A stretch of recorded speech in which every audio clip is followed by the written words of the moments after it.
And welcome to the Infernal Brotherhood of the Scruffy Looking Nerf Herders. This is a live YouTube vidcast by Star Wars fans for Star Wars fans. And today we're going to be continuing our episode review of Star Wars The Bad Batch with episode 4, Cornered. Yeah. And this is a nice change. Well, let's do initial thoughts. Nice change? Yeah, it was actually enjoyable. Like, hey, this is cool. There's actually stakes in this one, so awesome. Let's see this actually somewhere.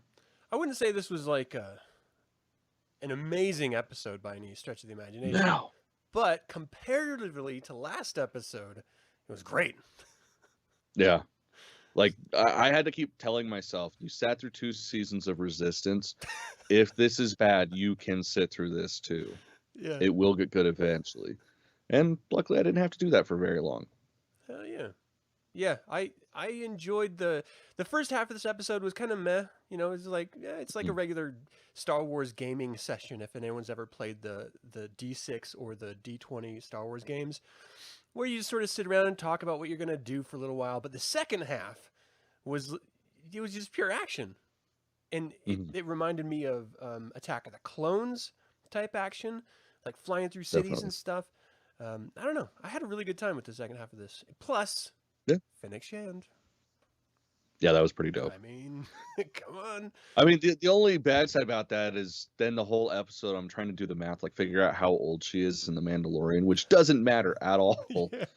But that's where I kept going. I kept thinking about the actress who plays her and how amazing she is. Because she came back to do the voice for this. So, yeah. It's pretty cool. All right, so this was directed by Saul Ruiz. Great job, Saul. And it was written by Christian Taylor. Good on you, Christian. This is released on May 21st, 2021 on Disney Plus. And let's do a little recap and then just sort of... All right. So, you want to do it or you want me to? Let's go ahead and get into it. I'm waking up. I got this. Okay. So, on their way to the planet, what the hell was it? Idaflor, whatever. They have to stop because they need to gather supplies and all that shit, and they have not a tracking beacon, but they got to change their signature on their ship. So they land, and that's the plan. And then, of course, as soon as they land, I forget what species that is, but I didn't realize they had hair. Yeah. I meant to write this down because that was like my one bitch fit about this episode. Really? Was that species doesn't? Yeah. Oh. Like he has a really bad bald spot, but they don't have hair. It's like that makes sense. But yeah, but they're not supposed to. Like that species, I didn't think. Oh. So I just thought that was weird. Anyways, he gets the ping saying, "Hey, we're looking for these motherfuckers," and he's like, "Hey, I'm gonna see how much I can milk them for." Which of course ends up going to him calling in what's her bucket. Yeah, Fennec. Yeah, Fennec Shand. We just talked about her, and I already forgot her name. Totally not too early for me. You need to chug that coffee real quick. I fucking do. Yeah, no, I had a good time with this. There were so many like really great little moments. I love having a group that's not even trying to live up to some greater ideal. They have no problem about like ripping off this shop dealer by selling a supposed droid, which is really just one of the members of the Bad Batch, for 2,000 credits so that they can go buy supplies. No, it was 3,000. Oh yeah, 3,000 because he's worth more. Come on, man. But I love that side of it because that's how an actual universe like this would roll. Like people would not be living to these high ideals of, well, we've got to find the right amount of, we've got to do the right thing to get the money and then get our, everything fair and square. No, they're running from the Empire. They got to wheel and deal and connive and cheat and steal however they can to survive. Yeah, and I love how that switched so fast. Because I mean, they had to. It's either that or die. Yeah. I was a little bit. I'm still not on board 100% with Omega. Her whining about, but I've never been off world before. It's just like, okay, kid. Been like a week at this point. I don't know. They're trying to get supplies and to fix their ships so they're not tracked by the Empire. Maybe that's a little more important than what you want to do. Right. kind of, I Like don't some know. whiny little toe head. I mean, come Yeah. on. I mean, That's I pretty get it. fucking obvious. Yeah, she's a kid. I get it. She's trying to do her thing, whatever. You know, this is the first time she's out, so she's all excited. I understand all of that. But they should impress on her, and she should already know the gravity of the situation that they're in. You know, it's not like some kid who was raised in the middle of like a latchkey kid who doesn't understand Mhm. the dangers outside the world. She works for cloners who literally make soldiers to go murder people. Like, she understands the Yeah. stakes of this universe. And she's acting as if she doesn't, which is very, very strange. And again, I get Well, them trying to. especially because she worked as an overseer, like Yeah. at the facility. She saw all their Like, training, what they had to do, what they had to know. I don't know. So that's a little bit weird. But I get it. They're trying to appeal to a young audience, and have young girls and boys connect with Omega on a personal level. So that's always how Star Wars has done it from the beginning. and I it's get it. I'm okay with it. yeah, But almost seems a little too pandering. yeah. But that, I The mean, kids we are complained smarter than about that people. with Resistance too. Like, they just Ugh, yeah. they've got a demo in mind, and they're going directly toward that demo no matter what, and everyone else just Yeah. has to accept it. And I do Yeah. with this one. I do. Yeah. So the Fennec Shand quickly arrives on planet. I mean, like, Yeah, she wasn't fucking around. that was like a 30-minute jump for her from wherever she was. And she immediately tracks down Omega, because Omega is kind of like the bumbling kid, not really knowing anything. And I loved the interactions between Fennec and Omega. Like, Oh yeah. Fennec was just being, she's clearly much younger. I mean, she even looks younger in the cartoon version of her, which I don't know how you really could, but she does. And her interactions is really nice and polite and sort of age appropriate, trying to get her to trust her and showing her that you still got to kind of cheat the system if you want to survive when she says she's hungry. That little shop scene kind of reminded me of Aladdin. Like, Yeah, stealing definitely. the fruit. I was like, one step ahead of the bread line. So it was fun though, and then quickly Hunter tracks them both down. And then we get the exciting part of this, where Omega realizes, that was holy great. shit, Fennec's not a nice person. And Hunter's like, oh shit, someone's hunting Omega. So initially, did you immediately catch on that she was hunting Omega, or she was trying to get Omega to lead him back to the Bad Batch? I figured she was hunting Omega. Yeah. Because I mean, it just seems like there would be a bounty out on her. So that's the next thing I kind of want to talk about. Who do you think put the bounty on her? Who is looking for her? I would imagine the Kaminoans, like, given like her importance and all that stuff, like I could see them wanting her back. See, I thought about that too, but then I thought the female, sort of like the parent figure to Omega, she seemed like she was willing to have her go. Like, she wanted her to leave because they're they're trying to shut down the system or something. And so I'm starting to think maybe it's not them. Maybe it's a third party. So you could have any crime syndicate like the Black Sun. You could have the Empire if they found out about her. The most logical does seem to be it's the Kaminoans. I mean, who else? But I don't know. Possibilities are endless, really. It is Star Wars. Yeah, that'd be interesting to see if it was someone else. Yeah, and she is clearly special. Like, she is very, very different. So we as a viewing audience are trying to figure out, okay, what really makes her special other than her gender, and and obviously her hair color and everything. She's different. And then we're trying to figure out, does the Empire even understand that she exists? Because Tarkin's never made any allusions to giving a damn about her. So, and he's sort of like the Empire head, as it were, in the context of this show anyway. So I don't know. And then even if it wasn't the Empire and it wasn't the Kaminoans and it was some third party like bounty hunter like Black Sun operation or something, how would they even know about her? Right, and why would they even care? Yeah, and unless of course she's special and there's something about her, sort of a la Grogu, where some third party, mysterious third party, just wants to get a control over. So I don't know. There's a lot of unanswered questions based on just the premise of this episode alone, which I find kind of interesting. What did you think about the ending when, after all those great action sequences and the dangers and the shots and everything, when they finally escape and Fennec approaches that spaceport operator, and he's like, "Oh, don't kill me," and then she ends up paying him. Like she seems like a This seemed out of character. she seems like a good bounty hunter person. Which is weird. Mm-hmm. I feel like Boba Fett would have shot him in the face. Yeah, Pretty much. I feel like I already forgot the Mandalorian's name. Din Djarin. Din, yeah, I think Din probably would have punched him in the face. Like, I think Din would have scared him, but yeah, I don't know. It's I guess from our interactions after she got shot and rescued from Boba Fett, like I felt like it was sort of out of character. mm-hmm. But I mean, it also does make sense because his job was to report. He reported, so it would make sense that she would pay, even though they got away. It'll be interesting to see, because I do want to see her track them and sort of have this cat. Oh, I'd be so pissed if she wasn't brought back. Yeah, like if that was the only episode with her, that'd be pointless. I could see it. I could totally see it. No, I could see it too. I would not be surprised in the least bit. But yeah, I'd be fucking pissed. Yeah, because she is a great character. Oh yeah.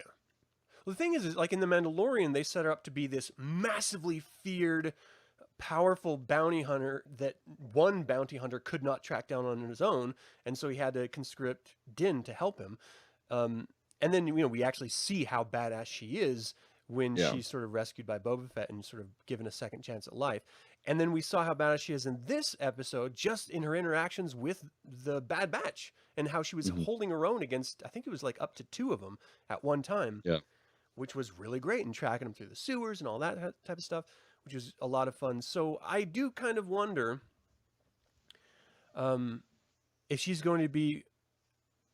Is there going to be a moment? Here's my question. Is there going to be a moment where Crossfire or Crosshair or whatever the hell his name is at a position of killing Omega, and Fennec has to turn on Crossfire, like, and they're going to go at it?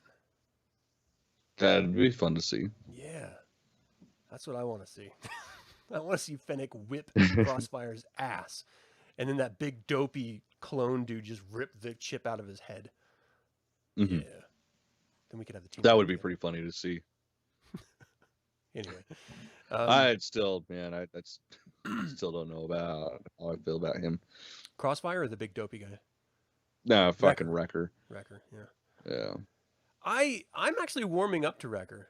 I really am. Yeah. He was really, really annoying the first couple episodes, but for some reason, he's the bridge between the Bad Batch team and... I'm sorry. He's the bridge between the audience and Omega's childishness. Because, we sort of see him relating with her when we're in our viewer head. Of course, this is all anecdotal in my own solipsistic perspective. Us going... No, it's all of us. Yeah. We got a hive mind. We're like, well, if he can be that dopey, then it's kind of okay that she's that dopey. Because he's an adult and he's going to ease into this connection, and we're gonna vicariously connect to her through him and his childishness. So I don't know. I do feel like he's sort of the bridge, as it were, for us. But yeah, I mean, this was a very simplistic episode, very straight to the point, cut and dry. There wasn't any, I mean, there's questions in the air because of the episode. Oh, of course. I mean, where are they going to go next? I mean, is she going to continue hunting him? She certainly seems like it. How is she going to capture Omega, and then are they going to have to hunt her? Like, it's this big cat and mouse thing. And then where the hell is Crossfire? What is he doing at this point? Is he just going to be assigned to platoons of humans and then go subjugate other worlds, or is he going to be turned to go hunt them down, the Bad Batch? And at what point are they ever going to run into any resistance fighters again? Because I think that's the only direction they can really go in order to survive, Or is it going to be like The Mandalorian, where they sort of hop from planet to planet and just sort of have experiences? Yeah, I hope it's not that. What's your favorite moment of this episode? Oh, I mean, definitely the chase scene. Like, that shit was pretty awesome, especially once he got that speeder bike and is flying around. Yeah. Like, that was cool as hell. That was worth sitting through the last episode. Yeah, just hearing the sound of the speeder bike as it goes by, it immediately connected to my childhood brain of watching Return of the Jedi. was just like, ooh, speeder bikes. Pew, pew. Whatever the fuck. Yeah, it was pretty awesome. Nostalgia, man. It gets you every time. Oh, absolutely. I think my favorite part was it was the Hunter v the first Hunter v Fennec fight when Hunter realized, oh shit, she knows what she's doing, and she had the exact same response, like, okay, these are actually real soldiers. I've got to work on this. Because going into it, I'm not sure if she would even have known if they were effective clones. Like maybe there's some rumors about the Batch 99 or whatever they're called, but who would know about that? When they were introduced in the first episode, the Jedi Master didn't know who the hell they were. It took Caleb Dune or Caleb Jarin or whatever the hell his name is to tell her, like, oh no, these are specially modified. So if the general of the clone armies didn't even know, then would a bounty hunter? I don't know. No. It's building out this greater world, which I really genuinely appreciate, that makes me start asking these questions and become invested in this show. So, I don't know. What's your least favorite moment of this? Like I said, man, the fucking hairline. And I could be completely wrong. Like, I will just throw that out right now. I could be 100% wrong that species has hair for whatever. But that was fucking stupid. Like, that really... It bothered me more than it should have, admittedly. Like, I don't know why it got under my skin as much as it did. Wow. But that just bugged the hell out of me. You're pushing up your glasses and yelling at the TV. Oh, I was. I was. Oh, man, pulling out alien source books, looking for. I should have. It's like all in my office, but I mean that was the other room over, so that's just too much effort. Yeah, that's fair. I think my least favorite had to be the beginning of this episode. It's just sort of milquetoast. It's like, what is this? What are we doing? And that saying milquetoast, I use that a lot, but I don't actually understand it. I'm being honest. I've never had milquetoast. I don't even know if milquetoast is a thing or where this saying even came from. I'm just saying it like an idiot. All right. Hey, whatever, it fucking works. Milquetoast. The least favorite part is me saying milquetoast. That is the least favorite part of this. It made me say something stupid. Fuck this show. Now I gotta look up and see if that's actually a saying or if I'm just making shit up. What are your hopes for this next episode or maybe the future of the series? I just want to see them actually plant somewhere and do something of significance. Yeah. Because, I mean, yeah, this was fun. There was action. There was gunfire and all that shit. But, I mean, really, it was them stopping to pull out their signature beacon. And then they left. Yeah. Yeah. Like, just get a new fucking ship if that's a big deal. Maybe it's like a heavily modified version so they don't want to lose it. Super I mean, Omega's room is in it, so yeah, I can see the importance. She just barely got her first room, so I can't take it away. Yeah. Yeah, so hopes for the future is that there's going to be more of a cat and mouse game between Fennec. I want her to stick around for the whole first season. And I want her to have some sort of engagement with Crossfire. I think that would be a really cool dynamic of like, the enemy is my enemy, where Fennec and the Bad Batch have to team up against Crossfire so that she can then have a fair shot of trying to get Omega from the Bad Batch. That would be kind of cool. I don't know. That's kind of where I'm hoping it goes. I can dig it. Yeah. Okay, Shauna says milquetoast is a thing. Thanks, honey. Appreciate you. Well, are you going to explain? Yeah. Just drop that kind of shit, not tell us. She's just like, Google it. Lazy asses. Anything else you want to talk about with this episode? Nah, we got it.